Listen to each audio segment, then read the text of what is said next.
What is up, you guys? We're still pretty early into the year, but I have already finished reading 31 webtoons, and now it's time for me to rank them all and tell you all the great ones I found. We have up here our 4 tiers. The best of the best goes into Hallelujah music, followed by, oh, it was so good. Next up is just the meh ones. Either I hated how it ended, the art style, characters, nothing really resonated, but it wasn't that bad. Well, then finishing it off, we have the oi so bad category, and I can think of a couple that deserve to be here. If you look down below, you can see all the little icons of all 31 webtoons I read since the beginning of 2022. I'm going to be picking them from randomly, not going in any sort of order. So starting off, I'm going to do the one that I literally just finished for this video, When the Day Comes, and it's also going to be one of our first Hallelujah musical webtoons. This webtoon is about what happens when you try to ship two real life people. But in a webtoon, our two main characters, everybody in their school is like, man, you guys will be such a beautiful couple. And after just days and years about hearing one another but not meeting the other person that is apparently their soulmate, when coincidentally they're put into the same class together, they do decide, oh, we actually do get along, so let's actually start a real relationship, only to realize that they do not get along that well. They fight constantly, they don't have a lot in common, but a lot of their fellow students are unhealthily obsessed with their seemingly perfect relationship, and even though they've broken up, they have to keep up a fake dating trope to satisfy the standards that all their fellow classmates have put upon them. It has the cutest art style. I mean, it's like it's done in a crayon, very pastel and kind of chibi style at sometimes, but then a more realistic style will come in for the more serious moments. The humor is to die for. And not only do we have our main character couple, but we also have our side characters who are extremely fleshed out. And it is a very short webtoon. It's only around 50 episodes. So hurry up and binge it. It is to die for. I love it. And my favorite aspect of it is the way that it accurately portrays relationships. How they're not pristine. There's a lot of give and take. And again, it is not a good idea to try to ship people in real life. Okay, next webtoon. We're gonna do the strangest one I've ever read. It's called Don't Hate. Don't Hate is going into the meh category. It is not bad at all. I absolutely loved the first season. Don't Hate is about this post-apocalyptic world where humans did some experiments on animals and it made the animals kind of evolve, get smarter, become more biped-like. Eventually, the animals went to war against the humans and the animals won. And now that all the animal species have dominated the world, there's only one human left, Bucky, our guy with the blue hair right there. Bucky attends his middle school or high school, and amidst all these animals, no one really likes him. They always think, oh, you're a human. You're gonna revert to your evil, savage ways. You want to try to kill all the animals. So Bucky is a very lonely dude. He just has his adopted dog mom, who is honestly adorable, until one day he finds this whale, this killer whale character named Bob right here, who is in dire need of Bucky's help. Bucky, even though this whale kind of gives him the heebie-jeebies, he saves him, and now Bob is like, I'm gonna be your best friend forever, bro. Except, there's also hinted that there's a romantic relationship between this killer whale and a human boy, but yeah, it gets kind of weird. The first season is very LOL random humor, and I think for a concept as silly and outlandish as this, that works out really well, especially with the super cartoony art style. However, in season 2, it got really, really dark and serious, and I am all for a dark and serious webtoon, but I honestly preferred the humor and lighthearted comedy in the first season compared to when we actually had a plot to follow in season 2. It's a weird thing that usually I cheer for in a webtoon because I want a plot as well as the funny moments and the good characters, but I do think this was better off as just a silly comic strip because for the majority of season 2 I wasn't as invested in what was going on as I was with just the silly, oh, we have a hugging virus in season 1, all those shenanigans. But it is still a very funny webtoon. I can just remember all the funny faces they pull and how you get really invested in these strange bipedal animals' lives. Next up, we have The Cliff. If you guys know the ongoing webtoon Tales of the Unusual, this was one of the author's first works. It's only 7 or 10 episodes long, and I'm gonna put it in the so good category. And it does fit into that, oh, it's just a very short arc about these two guys who are walking up a cliff and they fall off the cliff.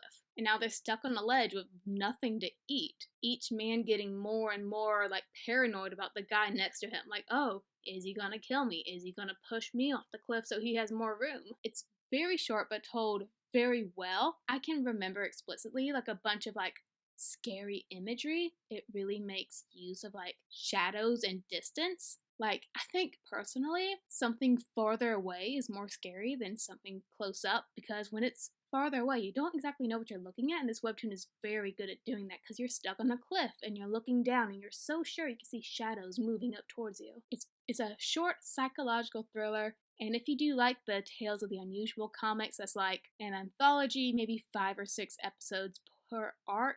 This one's a really good starting point to see where the author came from originally. Next up, I'm going to choose This Magical Moment. Okay, so I am struggling between so good and meh. I'm going to put it in a very high meh category, mostly just because it is a very contemporary, chill webtoon. This webtoon is about 3 main characters and a whole bunch of lovable side characters. But for our main trio, we have this lovely witch girl on the cover. This is a world where it's modern and normal, but we also have witches who live among us, and they like fraternize and live with us in modern day life. But they're kind of looked down upon. No one really trusts them because, ooh, they can do magic spells and scary stuff like that.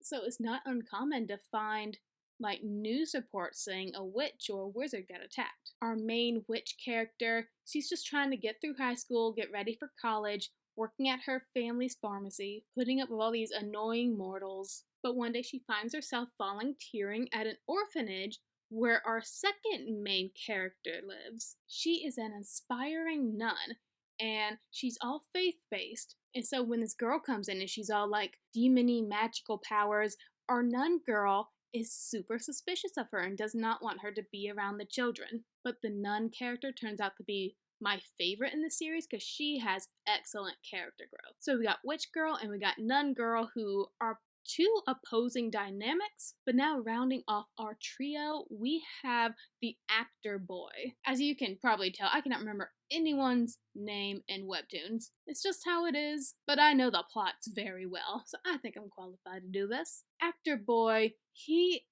likes his job, but he's also very tired already of his fame and just like the false way people treat him. Like they just love him for what he does, not for who he is, and he kind of sees people as beneath him.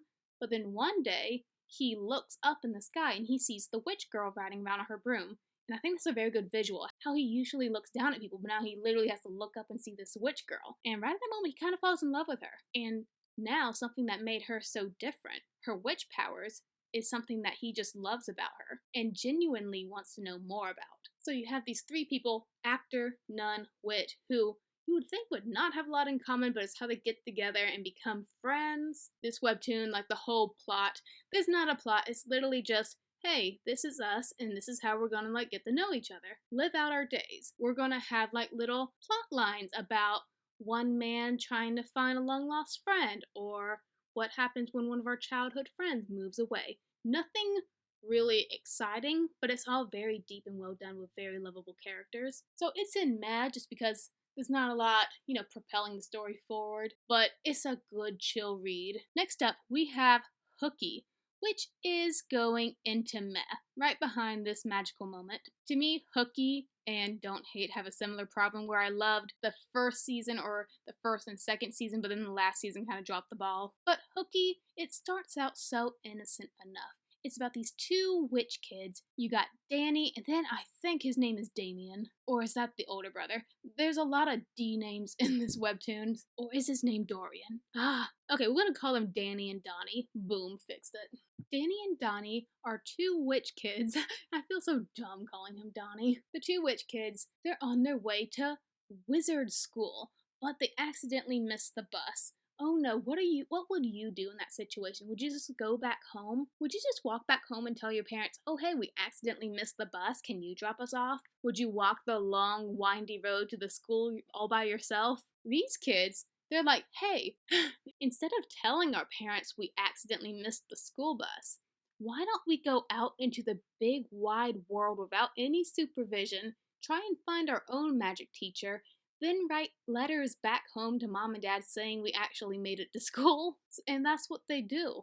At least for like the first 10 episodes of season 1. Then it gets into like the real plot that like extends throughout the majority of the webtoon about how, again, we have a society that looks down upon witches and wizards, just magic in general. We have kings and kingdoms that want to like completely wipe out all magic users. We have the Society of Witches that are 2 young main characters. Their parents are like the head honchos of this wizarding race that are like, no, we're going to destroy the human kingdom. So we have this big, horrific war speeding towards us, and it's up to these kids and the little friends they make along the way to put a stop to it. The art style is probably my favorite. All the characters were fantastic. The second to last season was my favorite. However, I really disliked the last season. It was very boring because one of our main characters has amnesia. And so all of the last season is just, hey, let's recreate all the events of season 1 and like the battles we had to fight. And maybe this person who has amnesia, them seeing all these scenes again, it'll jog something in their memory. And I just found the whole thing kind of boring. But before all that, our characters went through some great character arcs. I loved the story, the magical creatures, and the way they used magic was amazing. So even though it's a meh, I enjoyed a lot of this, but then it kind of dropped the ball at the end. Next up, we're gonna do Hive, which is another meh one. So my biggest pet peeve in like webtoons are webtoons where they go on daily pass, so you think, oh, they're completed. That's great. So at least I know right off the bat that I'm getting a full story, that the author just didn't quit midway through the story. So I read Hive, and if Hive actually had an ending on Webtoons, it would be in so good because I enjoyed the story. One trope I'm really tired of is like the apocalyptic, oh, we have to fight a monster race, like a zombie apocalypse. But this one, in South Korea, we have these gigantic bugs that are just eating, slaughtering, tearing up the town. And it's up for our human people to find a way to live and survive. It was amazing. All the way till the very end. We had literally the best apocalypse squad. Like the people you would love to have in your apocalypse bunker. The grandpa in this webtoon is amazing. Like, he scares me because I know he could kill me just by looking at me. So I loved watching these people survive all these events. However, so I think there's actually a sequel to Hive, but it is not available on Webtoons and I cannot find it. So on the actual Webtoons app, after you spend like 200 daily passes, you get left off on a cliffhanger. The bugs aren't dead. They're still out there. We still have stuff to do. And that's it. You just gotta live with it. So yeah, it was a meh ending to a very good webtoon, and I'm still kind of salty about it. Next up, we're gonna do the Garden Club Detective Squad, which is going right up there, the Hallelujah music. This one was so funny, and it had such an anime feel to it. I could easily see this one becoming an anime. Garden Club Detective Squad is about our main character girl right there. You see her assertively pointing her finger? Well, she just transferred to a new school, and she was like the princess, the boss of her old school. She was in charge of everything, captain of whatever team, leader of whatever club. She was always busy because she wanted the best straight A's, resume, she wanted it all under her belt. So when she gets to her new school, she's like, oh, how am I gonna be the best here too? So she looks around, she's like, I'm gonna become the president of the garden club. People will love that on my resume. However, she definitely does not like getting dirty and planting things. So already she hates that, and she does not like the other 3 members of the garden club. We have one who's like an oracle, a medium. She loves talking to ghosts and loves creeping everybody else out. We have one rough and rugged lacrosse player, and then rounding off the quartet, we have the sweet matronly gardener who's in love with the cafeteria guy. So we have like a nice team of sweet, scary, tough, and smart. And the 3 girls who were originally part of the garden club, they welcome our new girl with open arms. They're like, yay, we have a new friend. And then the new girl is like, y'all are just too much for me. Your personalities are too big. But to me, that's a good thing.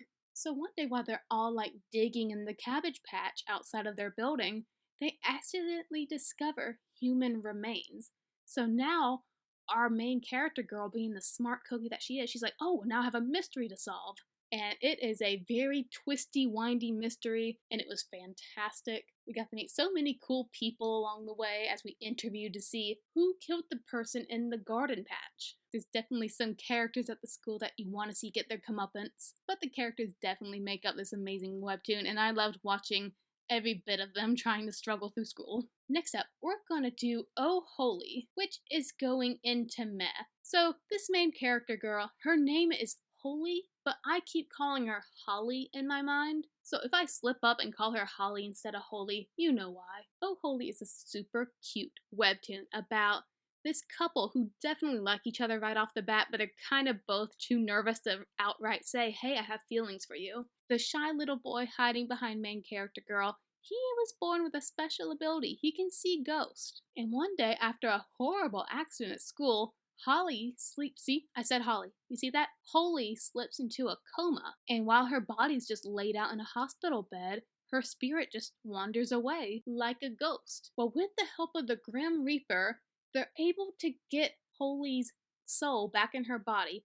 But now she has to work with the kid who sees the ghost and the Grim Reaper. The deal is, if Holy works with them to help bring wayward souls to heaven, she gets to live. And if she doesn't, she dies immediately, because she was supposed to die anyways. And though the main plot is like, oh, for like 10 episodes, we have to like help this one soul pass on and accept their death. And then, oh, we're gonna meet this new soul who has the same exact problem, and we're gonna help them out too. The main draw is just seeing these two people who love each other so much just navigate their own awkward feelings. And that's really what I liked about it, because I found like the whole, oh, we're gonna help out a new ghost every 10 episodes kind of boring. Until like when you get around the finale and you learn what's up with the whole deal with the Grim Reaper, that definitely got interesting. But anyways, it's a very likable duo that has a lot of humor in it. And I do recommend it if you're into something really chill and wholesome and cute with just a little bit of ghosty spooky action. Next up, we're going to do Stag Town. Stag Town is a still ongoing webtoon. Season 1 is out right now, and Season 2 is about to show up, so I'm excited for that. And it's going into the so good category. Stag Town is about our girl Ricky. Ricky is living in this town, Stag Town. She lives in this apartment complex, and right next door is, I think is it Frankie? Oh my gosh, I can't remember people's name. Anyways, we have this guy next door. He's a conspiracy theorist. He is so paranoid about everything. And he's also got a little crush on Ricky. And Ricky's like, oh boy, no, you're too weird for that. But one day, all throughout Stagtown, these old security cameras just pop out of nowhere. And they're at every angle, every wall, every lamppost. And they're just staring out at you with their big lenses. Ricky's like, what the heck is this? And Mr. Conspiracy Theorist guy is like, I know what to do, and I know how to solve our problem. But some unfortunate incidences makes Mr. Conspiracy Theory guy unable to help Ricky solve what's up with all these cameras around town. And so it's up to her all by herself, except with the help of a really cool guy who shows up a bit down the road. All the characters are so good in this webtoon. Together with her ragtag put together team, she has to figure out what is so mysterious about Stagtown and why can't any of them seem to leave the town. I don't know about you, but that's one of my favorite like tropes or cliches. Like main characters live in a town but they're unable to leave a town. Kind of like Once Upon a Time. So I love seeing that. I like seeing all the spookiness happening in this webtoon. The art style is so good. And again, it's not finished yet. Season 1 is only out right now, but I loved all of it. And I can't wait to see what's happening for Season 2, and maybe it'll get moved up to Hallelujah music. Let's see, next up we're going to do The Horizon, which is going right into Hallelujah music. The Horizon is very short. It's only around like 20 episodes, and it is a very bleak and dismal one, so you might not want to read it if you're very doom and gloom at the moment. But an unnamed apocalyptic event happens, and it wipes out most of humanity. The boy and the girl in the icon image, and I'm pretty sure they are not named throughout the whole webtoon, so I'm right for not remembering their names right now. They manage to find each other through all the wreckage, and together they're just both led to keep moving forward, and maybe they'll find something in this bleak landscape, and they meet all sorts of dangers and strangers as they just keep walking forward towards the horizon. I love the relationship between the two kids, but they are put through a lot of dark things. Cannibals, predators, all of that. They have to face moral decisions that no child should have to face, but all that horror and a little bit of hope provided gives us a really good webtoon, so go read it if you're up for an adventure. Next up, we're going to do Runaway Bride of the Vampire Duke, and it's going to be our first Oi So Bad. It's on hiatus right now, but I just stopped reading it because it is not good at all. Runaway Bride of the Vampire Duke is about this girl. She goes into this magical castle one day, except it's not really magical at the moment. It's more like a tourist site. People get tours through this historical castle, and the legend of the castle is, oh, once upon a time a duke lived here, and his bride ran away from him, so now his ghost haunts the very halls you stand in, unable to leave until he marries his bride. So our main character girl, the lovely blonde chick right there, she's just walking around the castle, and she accidentally falls asleep in it. But when she wakes up, she's able to see the very image of the Duke hovering in front of her. He casts a spell upon her that makes her as invisible as he is to everyone else. And he's like, baby, I've been waiting for you for years. You're going to be my bride. Our main character girl is of course terrified and tries to escape, but she is unable to. The curse will not let her go. So this webtoon is all about her trying to escape her best friend looking for her, because the Duke's curse manages to wipe out everyone's memory about this girl except for her best friend for some reason. It's a very vague, slow-paced plot. It's not really going anywhere. The dialogue is so immature and corny. It's very stilted and inhuman. Very robotic. I even do not like the character designs because they have these cute faces, but their hair is like, it has no volume, so it looks like it's all greasy and slicked down around their faces. There's also one character who's just introduced out of nowhere, and we're just like meant to believe he's been here the whole time, but I cannot figure out a place for him in the story, and all in all, it's just not a good one. Next up, we have Samadhi. This one is going into the so good category. Samadhi has a very like one punch feel to it, but definitely different. You'll see what I'm getting at. Samadhi is this short webtoon about this man, super simple man. He just wants to live a good life, just wants to have a stable job. He doesn't want to draw attention to himself. He just wants to live. But here's a little weird thing about his life. He has a best friend, and this friend has the power to teleport. And so one day, the teleporting guy, he goes up to his friend, the main character, who's working currently at a gas station, struggling with money, and teleportation guy's like, hey, I can get you like a superpower too, like me, and maybe you can like do some superhero work on the side of your gas station job. Our gas station main character is very interested in that, so our teleportation guy gives him a device that allows him to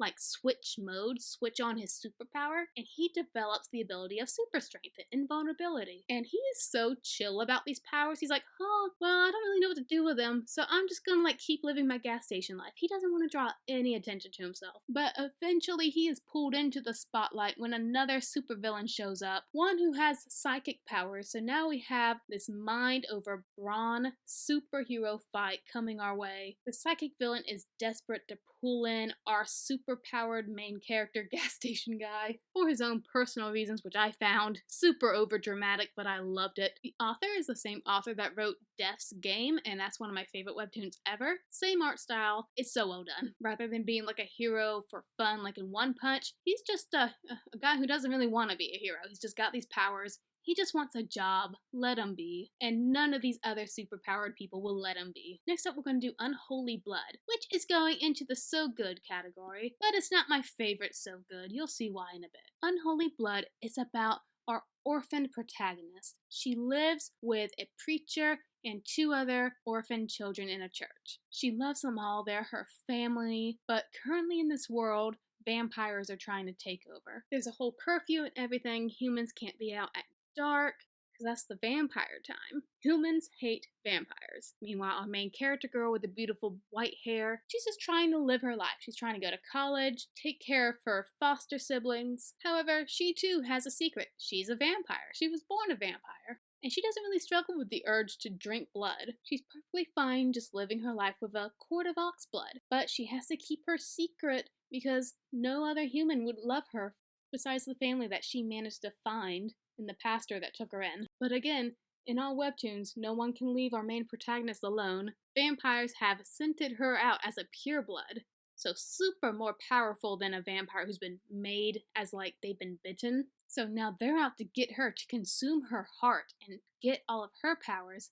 And they're not above going after her family too. And she can't have that. She just wanted to live in peace, but now she's on a mission to take down all the vampires. And she gets the help from a super sexy detective to do it. This is a webtoon I actually reread twice. Well, first, the art style is absolutely beautiful. It's gorgeous. But on my first read of it, I really didn't like it at first. Like, we had all these short missions like, oh, one super powerful vampire has been spotted in that city over there.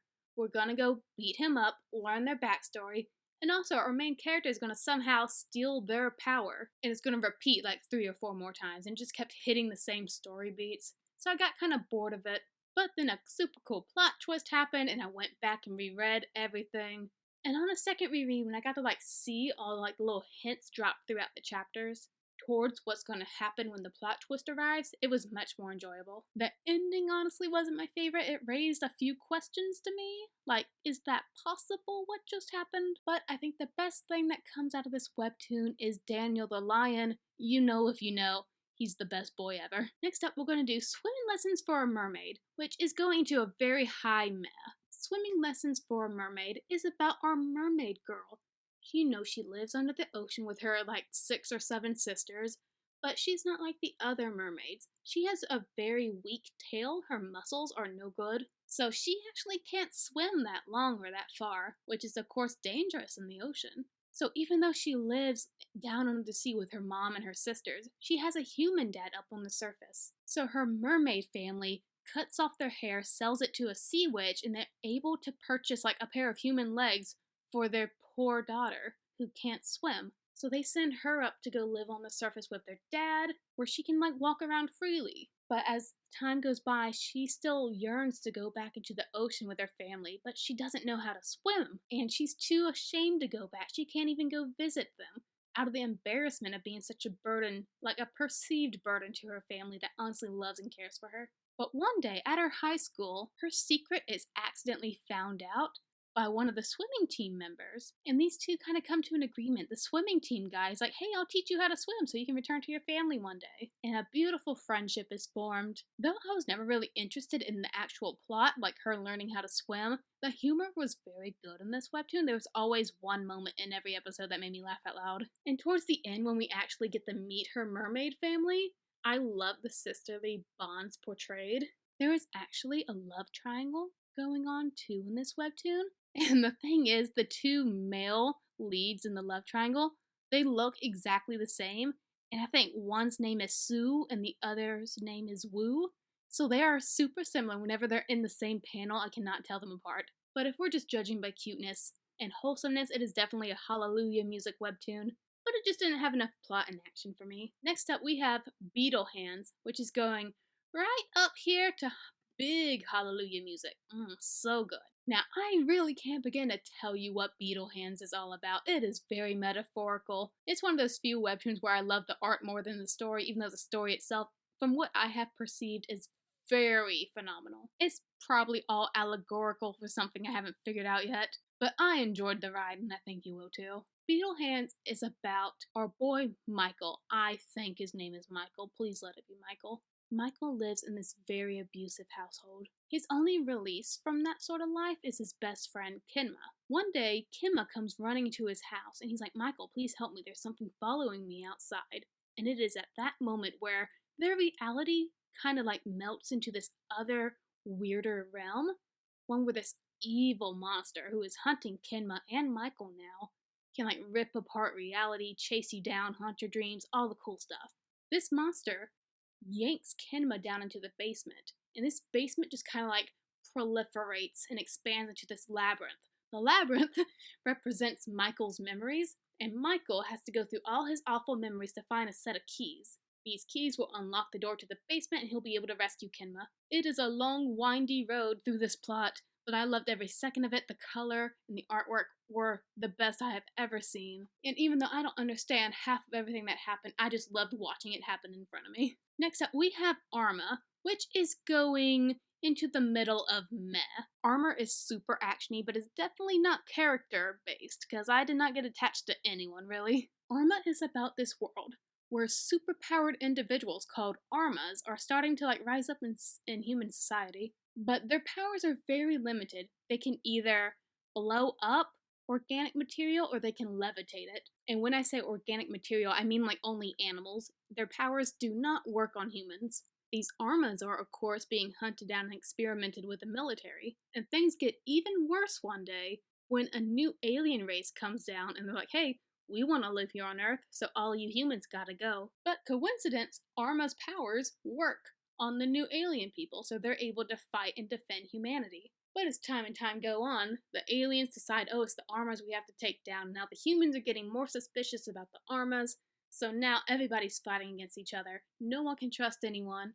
It's a good action-y webtoon, and I love the fighting. I love the alien species we were fighting against. A lot about them was revealed like very rushed at the end of the webtoon. I wish it was kind of spread out throughout the entire thing, and I wasn't a big fan of the ending. And again, all the characters are like very like just serious, plain. They're just dedicated to saving the world, so it's not like they have a lot of personality, but it was still a good read. Next up, let's do Phantom Paradise. For a long time, this was my favorite webtoon, but now that I read all of it, it's going at the very end of So Good. It kind of dropped off at the end of the series. I'll explain in a second. The entirety of Phantom Paradise is very complicated to explain, but I can summarize the first season well enough. Phantom Paradise is like this kingdom in hell, and Phantom Paradise is run by the Empress Madonna. And in this society in hell, let me see, only the women can use magic. So they're the big bosses, and all the men are like servants and prostitutes. The prostitute and servant part are very important to mention because the magic fueled in this world is fueled by mana. The way to get mana is to suck it out of someone else's body. So that's what they use the men for. It's not a good place to be if you're a dude. Well, our main character, Hayate, he is looking for someone who lives in Phantom Paradise. So he joins the palace as like a servant boy who aspires to rise up in the courts and become the Empress's like husband. Because he has to get close enough to her in order to kill her. And because of a deal he made with some other entity, killing Empress Madonna will save his best friend's life. And it is a long, windy road, elevating yourself from a lowly little serving boy to the most powerful man in the whole empire. Oh, and he's got a secret too. He can use magic, which like none of the other dudes can do. This webtoon has one of the best artwork ever. It was beautiful and amazing in every way. The story was gripping. I loved the mission of our man Hayate and the friend he's trying to save. However, once you get to like the second half of the webtoon, like we get a problem, and it's a good problem to have. We get a lot of backstory. And I mean a lot. It is very complicated. It's very rooted in historical stuff. Like, you're gonna learn so much about China in this webtoon. And it gets confusing, and I can't understand any of it, and it takes a long time to be explained. We went through so many action-packed chapters to a lot of history lessons, so I hope you're up to it. It's still a pretty good webtoon. Next up, we're gonna do Grimeland, which is going into Oi So Bad. This is probably one of those webtoons where I'm just not smart enough to understand half of everything that happened, but I know I just didn't enjoy myself while reading this. This is the same author that wrote Melvina's Therapy, so if you know already the trippiness and weirdness of Melvina's Therapy, it's the same thing in Grimeland. It starts out really cool though. I don't know if you guys were into Goosebumps like I was growing up, but R.L. Stine started writing this series where all the main characters of like the previous Goosebumps book would all be grouped into Horrorland, this big amusement park that was sadistic and evil in every way, and they would have to survive it and try to find their parents and stuff like that, and they'd have to like fight all these monsters that they had already beaten in their previous books. It was great. It was like Infinity Wars before Infinity Wars happened, all these characters getting together and causing chaos. It was beautiful. Grimeland starts off like that, so I was excited. We have like 5 or 6 main characters who are invited together to go to Grimeland. It's a creepy amusement park. And the same thing happened. They get locked in, they have to find a way to escape, and everything there is trying to kill them. And from there, this webtoon about escaping an evil amusement park just gets into weirder and weirder territory. Very metaphorical. I don't like that. I can't remember a single likable character. This girl in the icon right here, she aggravates me so much. In fact, half the time you're rooting for all of them to die. I do have to say the last like 2 episodes were amazing. it makes you like rethink everything. So in terms of giving you existential terror, it is very good, but for me, I couldn't get on with the story after it stopped being a cool terror story about escaping an amusement park. Next up, we have Winter Woods, which is going into Hallelujah music. This was one of the cutest webtoons I've ever read, and I loved the art style. I'm reading the artist's newest work. I think it's called Mystical. Their art has just improved so much, and I love just staring at it. It's so pastel-y, which is like my aesthetic, and whimsical, and it's just gorgeous. But Winterwood is very Edward Scissorhands-esque. We have this unnamed boy who was made in like an alchemist dungeon. Our alchemist dude is trying to make a boy who can live forever to kind of replace the son he lost, I think. I think there was a dead son involved. It's been a while. So the alchemist, he makes Winter, who is unnamed at this point in the story, 300 years ago. And Winter seems perfect in every way, except he doesn't have, like, emotions. So the alchemist is like, oh, you're a failure. Boo you. So he basically discards Winter to rot away in a dungeon. And the alchemist ends up dying. So Winter is left alone underground with his corpse for hundreds of years, until a team of scientists find him. And they're like, oh my gosh, you have not aged in so many years. We're gonna study you. And I don't know, I can't remember how the scientists got to this brilliant conclusion, but they're like, to test how human he is and if he actually does have emotions, we're gonna send him to live with this girl who has no idea he's like this 300-year-old experiment. But that random girl they send him to live with is, she's one half of the most perfect couple ever. Oh my gosh, this was such a cute lovey-dovey webtoon. It was amazing. It is not actiony at all.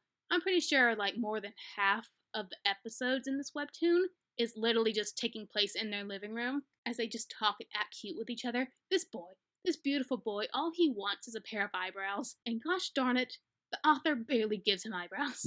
It was just such a cute tale about a boy who wants to be a human and a girl trying to figure out life. And it's so shippable. I ship everything. I also forgot to mention that Winter, because the girl eventually names him Winter, he has a talking parrot pet named Roy.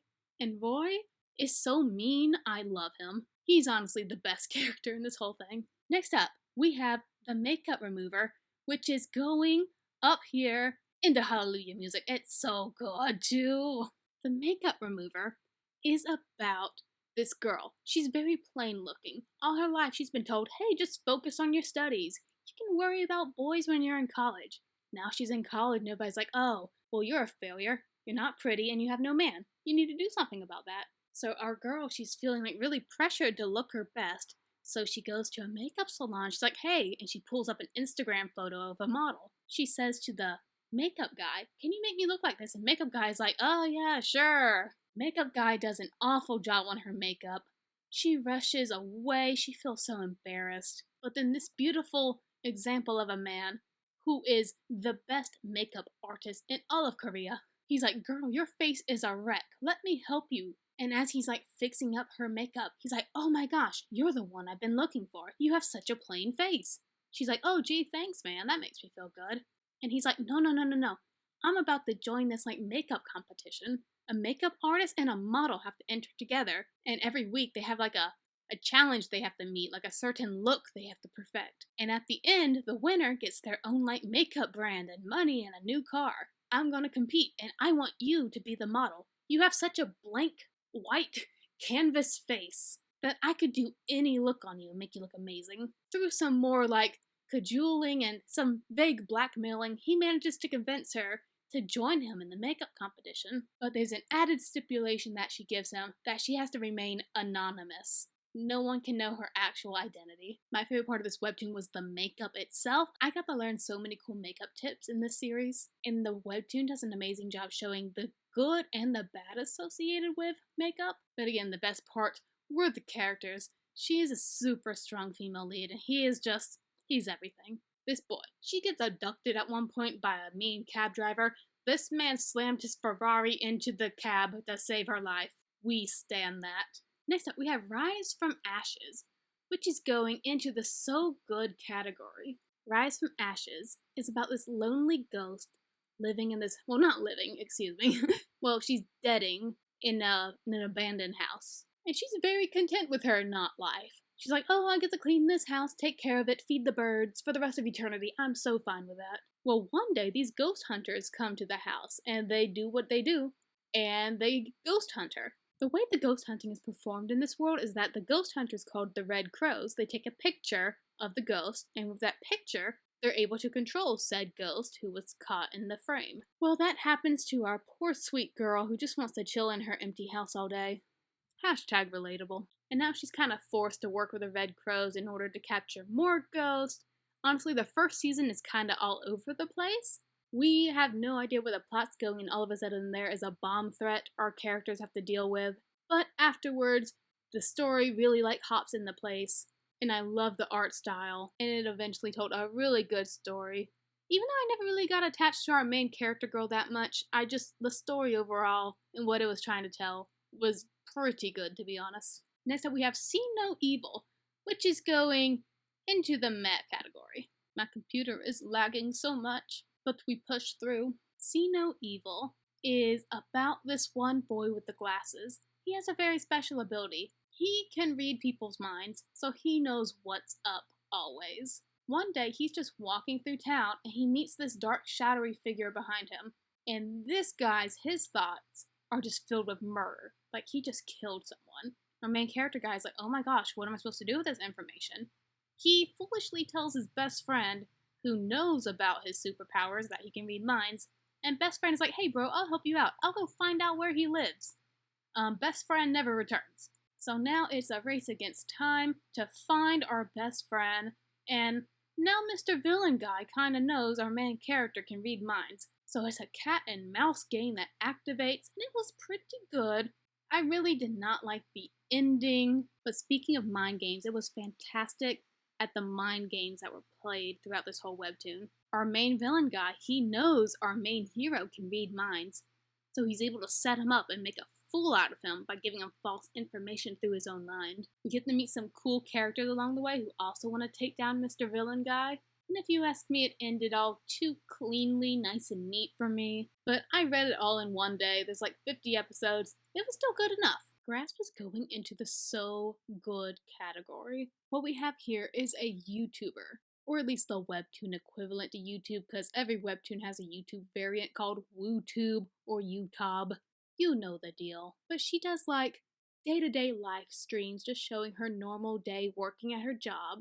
Well, one day, she's just walking around a park, and while she's live streaming, she finds a severed human hand. And from there, she tends to get a bad rap as oh, this girl, she's gaining so much popularity from these vlogs where she's finding human body parts. So people start thinking that she's planting these remains and that she's a serial killer. But really, as her popularity increases more and more every day, and people are drawn to her YouTube channel and all the stuff that she's beginning to find on a daily basis, it's becoming more and more obvious that a serial killer is trying to get her attention and is stalking her, because that one hand was just the beginning. More and more body parts are being found, and oftentimes they have her name carved into their flesh, or they're placed in places that have very high significance to her alone. So it's up to her to find out, hey, who is doing this to me? Who is stalking me? Who is killing all these people?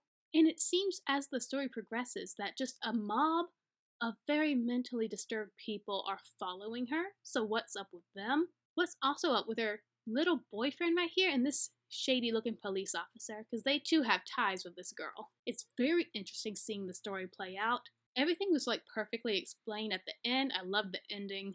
You get your heart torn out so many times in this webtoon.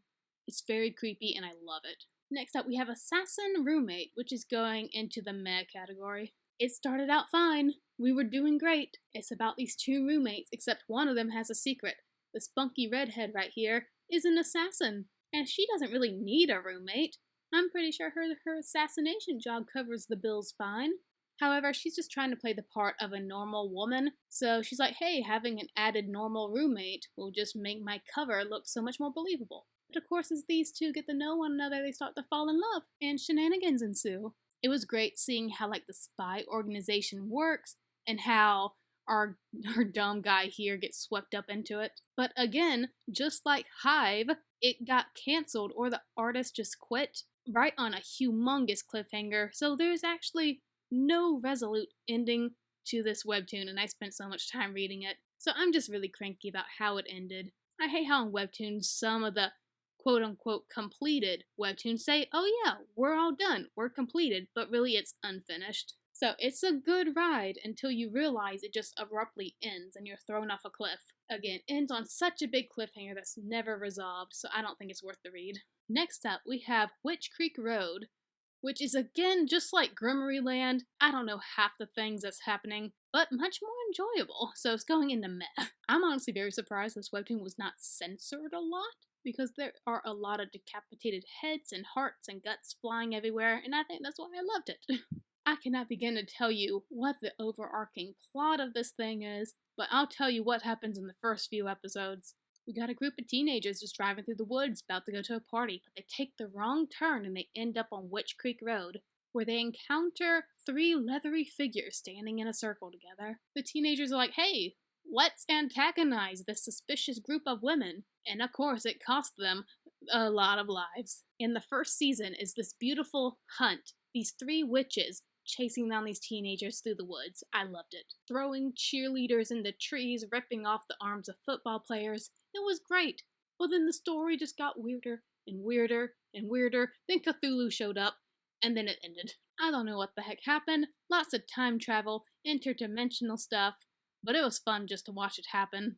Don't ask me anymore, because I really don't know. Next up we have Ghost Teller. This is an anthology, and we're going to talk about anthologies even more when we get to If I Ruled the World right here. But I am not an anthology fan, and this one is definitely a meh one to me. Ghost Teller is about these ghosts that get together. And you know how we humans, at least I'm assuming you're a human, we humans, we get together and we tell ghost stories. Well, these ghosts, they get together and they tell all the atrocities that they've seen humans commit. So they're telling nasty human stories. And you got these different types of ghosts and monsters grouped together. You got the Grim Reaper, you got a Kitsune, you got a zombie. And they're trying to compete and see, ooh, who has the best scary story. And that's really it. Like, each ghost takes like 5 episodes to finish up their story. Then you move on to the next ghost who has their own story, and that's it. It's just an anthology. Those are really hard to rate because some of the little story arcs are great, some of them are not. So it's staying in meh. I loved the character designs though. Each ghost looked so good. Next up, we have Behind the Curtain, which is going in Oi So Bad. This is a webtoon where I'm like, I have no idea what the message of this thing was, but the art style is really good though. I love how the artist draws eyes in this webtoon. And again, it's all like pastels. I'm a sucker for that, but it wasn't enough to save the story. Again, I don't remember anyone's names, so we're gonna call Gray Girl, Orange Girl, and Brunette, Brunette. Behind the Curtains is about 2 besties, except they're gonna be a little bit more than besties, because someone be crushing on the other girl. So, Orange Girl and Brunette Girl, besties. They go to a drama club together, and Orange Girl, she's got these feelings for Brunette Girl, but she doesn't want to, say it yet. She's not really comfortable. However, everything changes when her ex, Gray Girl, shows up at their college, and she joins the drama club, and it just unleashes so much drama and evilness. Oh my gosh, this girl, Gray Girl, is nuts. I do not get her deal. And she's just determined to wreck Orange Girl's life by stealing Brunette Girl away from Orange Girl. And Brunette Girl picks up on Gray Girl's nasty habits and starts to attack Orange Girl. I just hated everybody in this webtoon. Brunette Girl's too naive. Gray Girl is just a sociopath. Orange Girl, I vibe with Orange Girl. I feel her. She's just mad at everyone. I just really do not understand, what was Gray Girl's deal? She said that she's trying to, get Orange Girl to mature faster, so she's treating her awfully. And you gotta remember, she's trying to steal Brunette Girl away from Orange Girl, and Orange Girl and Brunette Girl are best friends. And now Gray Girl just randomly shows up, and she's like, "Oh, Brunette Girl, you shouldn't trust Orange Girl. She does so many bad things." And Brunette Girl just believes her right away. Completely turned against Orange Girl. I just hated everything about it except the pretty colors. Not a fan. Next up, we have If I Ruled the World. Oh my gosh, my computer is so laggy right now. There you go. Oh yeah, it's in Hallelujah music. Okay, I loved it.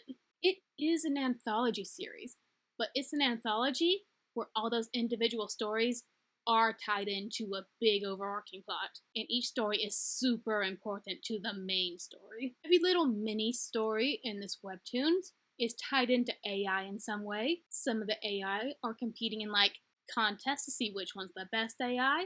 You got a hacker trying to take down the AI. You got this other story about an old man who constantly turns his robot on and off, so the robot would tell him how death feels in order to prepare himself for his own death. You get this cool episode about like Schrodinger's cat, but it's Schrodinger's husband in this case. They're all very good stories, but the main thing you gotta know about If I Ruled the World, I don't know if it's pronounced If I Ruled the World or If AI Ruled the World, but I like If I Ruled the World. But the main thing you gotta know for this Webtoon is that the main AI who's in charge of everything in the world, his name is Ram, and he's pretty cool. The ending, it is the only Webtoon where I spent 5 coins to get the final episode early, and that episode made me cry. It was so good. Okay, we only got 3 left. Now we have Dear X, which, I compared Dear X and Grasp a lot because they have like the same kind of vibe. Like, look, they're both trying to grab the girl, but Dear X, it was super good. What I do want you to have sympathy for the girl in Grasp, I want to choke the girl in Dear X. Because right off the bat in the first episode, we're introduced to her, and she's beautiful, she's an actress, she has like a stellar reputation, everybody loves her, but right off the bat you're told this girl is evil, she's a sociopath, she's done evil things throughout her childhood and her life. And in that same first episode, we get to see this guy, and he's sending threatening messages to her, and you're like, oh, guy, why are you doing this? Why are you being mean? But eventually you get to find out why these two are like trying to ruin each other. And it's such an amazing story. I like that we're basically in the villain's point of view the whole time. It's fantastic. It's one of those Webtoons where all the bad people rewarded and all the good people end up dead or in jail. Oh, the injustice. I loved it. Next up, we have Nano List, which is going into oi so bad when my computer stops lagging. There you go, girl. Nano List started out fine to me, but eventually it just dragged on, and I wanted it to be over. Nano List is about this world, and it has a bunch of AI and cyborgs in it too. Our main character's name is Milo, and he has this like bodyguard robot named San, but one day this new robot shows up. Her name is Nano. She's our main character right here with the bow. Nano shows up and she's like, oh hi Milo, your dead sister who killed herself. She told me to come see you today and that I belong to you now. Happy birthday. And so Milo's like, oh, thanks I guess. And Nano's like, oh, just to warn you, I'm worth like a whole bunch of millions of dollars. Many military organizations and companies are out to get me right now. So yeah, now you're going to be hunted along with me. So now we have Nano, the gigantically awesome military robot, Milo, the hapless main character, and the bodyguard robot San, who's in love with Milo. They make an awesome trio. I love their dynamic. They're up against the world and everybody who wants to steal Nano's technology. But like, besides that, and like the story about the nano robots itself and how destructive and powerful they are, the story just goes on and on. It takes weird turns, and I think Nanolist is one of those webtoons where being daily pass to me, who only like gets one a day and doesn't like buy daily passes, that kind of hurts the story because I can never keep the momentum going. So by the time I get to the next day and I get a new free daily pass, I'm like, oh, I really don't remember what happened yesterday. People would get kidnapped, and I was like, how did they get kidnapped again? Characters were introduced, and I couldn't remember where they came from. Overall, it was just kind of a burden to read. It took up a minute of my time. I couldn't stop reading because I already invested so much time. But all in all, I was happy to be done with it. And our very last one is My Universe, which is going into so good when my computer stops lagging. My Universe, it was so cute, but also really scary at the same time, because we have this girl. She's very lonely, so one day she's like, hey, I have an idea. I'm just going to talk to outer space and see if anyone answers. Well, one day, an alien does answer, and our girl, she like teaches him English, and our alien guy, he's like, hey, I'm gonna like be your best friend now. And so he just shows up on Earth. He like takes over the body of our girl's crush, and he's like, please teach me everything about Earth. And she does. They make the cutest couple, even though the girl is also like, you took over this man's body. We need to bring him back immediately. And the alien guy is like, oh, I really don't know how to do that, but I'll try to do it just for you. I love their friendship. I love their dynamic. I love all the misunderstandings of him trying to figure out how human society works. There is, however, if you read like the main summary of the webtoon, like the promise of an alien invasion, when that was happening, it sounded really cool, but the ending of this webtoon is really weak and rushed. So it kind of ended anticlimactically, but for like the majority of like the 80 or 90 episodes, I was having a ball. I love the art style. It was very cute, but I think it really did trip right before the finish line. Okay, everybody, and that is all the webtoons I've read so far. I'm reading like 20 more currently right now. I don't know which ones I'm going to finish first, but when I do, you'll see it in another tier video. Thank you so much for watching, and until next time, stay reading, my bros.